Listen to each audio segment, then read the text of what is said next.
Connor and Mike taking a hit behind the Giants' offensive line.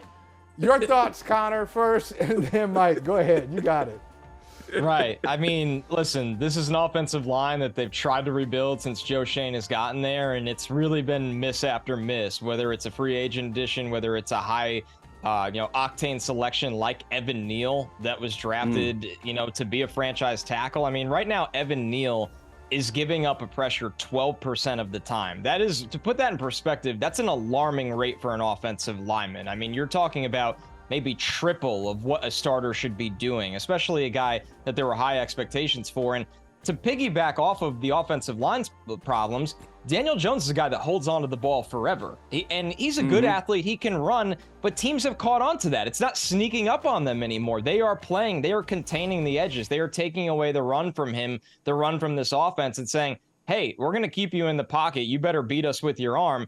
And outside of Darren Waller, this goes back to the conversation we just had about the Patriots. What really scares you through the air with the Giants? So I know and when Saquon gets hurt, who was their leading target share, not just out of running backs, out of the entire team. He led the team in target share last year. When he gets hurt, they don't know how to pivot. There's no audible for the Giants offense, which makes you wonder, how did they come to the conclusion to extend Daniel Jones and franchise tag Saquon Barkley? That's what makes the whole thing really bizarre. So now they're tied into multi-years of Daniel Jones money, and Giants fans say, well, it's just next year. It's a lot of money to be tied into, and you have no long-term guarantees with Saquon Barkley. And after that, what does this offense look like, guys?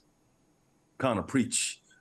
You just, look, don't let the jerseys behind you. I'm at a friend's house. I'm a Giants fan.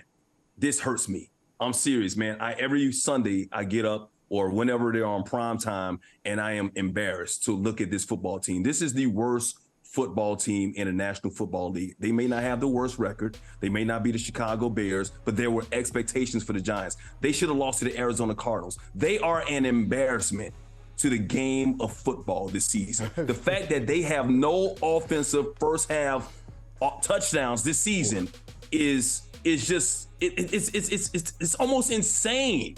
If Daniel Jones, Mike, is afraid of taking another hit, he might as well sit out the rest of the season, because right now this offensive line can't protect him. So I'm not going to go too hard on Daniel Jones. Evan Neal can't block people on Twitter. He's just that bad. He's just been that terrible on the football field. Schmitz is hurt. Andrew Thomas is hurt all the time. Saquon Barkley is the best availability. He's never available. I understand he's a good workhorse. He's a great back when he's on the football field. But the worst thing, and Michael, I'm going to ask you this question. Could the worst thing, like you just mentioned, could the worst thing to happen to the Giants is that they had some semblance of success last season and won a playoff game, and they gave them these expectations, and they weren't in a position to draft a good young quarterback. So they had to pay a Daniel Jones, because once again, we only got so many good quarterbacks in the league, and Daniel Jones is serviceable. So they had to give him the money at the time or whatnot. So was last season's success the worst thing that could actually happen to this Giants team moving forward? Connor, I'll give you that one. I'm going to answer it. Then I want you to answer. That would be the final word. But really, if you're Joe Shane and Brian Daboll, you came as a package deal. You got a 5-year contract, I believe. So you understand what's happened with the Giants. I know if I'm in the first year and I feel like it's a rebuilding situation, which they did. They thought it was rebuilding. I think they surprised themselves by getting to the playoffs. I'm in ownership's ear constantly saying, hey, I know you're enjoying this right now, but when I need to make some controversial moves after the season, understand that I see the big picture, and we're not championship level yet. We've had some breaks go our way. We're not a championship level football team. Just keep that in mind. Don't start talking about putting my coach on the hot seat. If we dip a year or two, or putting me on the hot seat. I just want to let you know, Connor, I think if they're honest with themselves, they had to know last year was just an aberration. Yeah, absolutely. It was a down year for the NFC. Credit to Brian Daboll. He did a great coaching job with not a lot that year. There's no denying that. And Joe Shane made some nice bridge moves. They signed a couple one-year deals on players. They were trying to get out of cap hell. They were trying to really figure this entire thing out. So they made some low market moves that made them serviceable in a lot of areas that they weren't.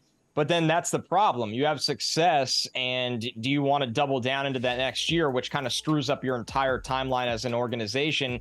and they gave Daniel Jones guaranteed money beyond 1 year. We're kind of seeing how that's going. We're seeing an offensive line that just hasn't figured it out. I mean, when you look at the Saquon extension, that's not really an extension. It's just a little bit more money on the franchise tag. They're not tied to his money long term. But yeah, it feels like the Giants had success when they weren't supposed to. It cranked up expectations from a 3 to an 8 or 9.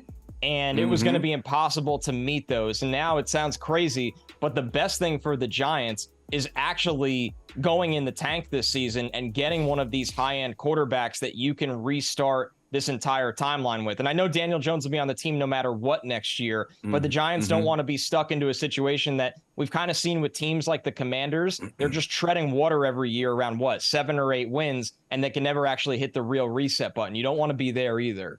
Hey, thank you for watching Brother from Another. If you haven't hit that subscribe button, go ahead and do that now. Don't forget you can catch us 3 to 4 weekdays on PeacockTV.com and on Sirius XM Channel 85.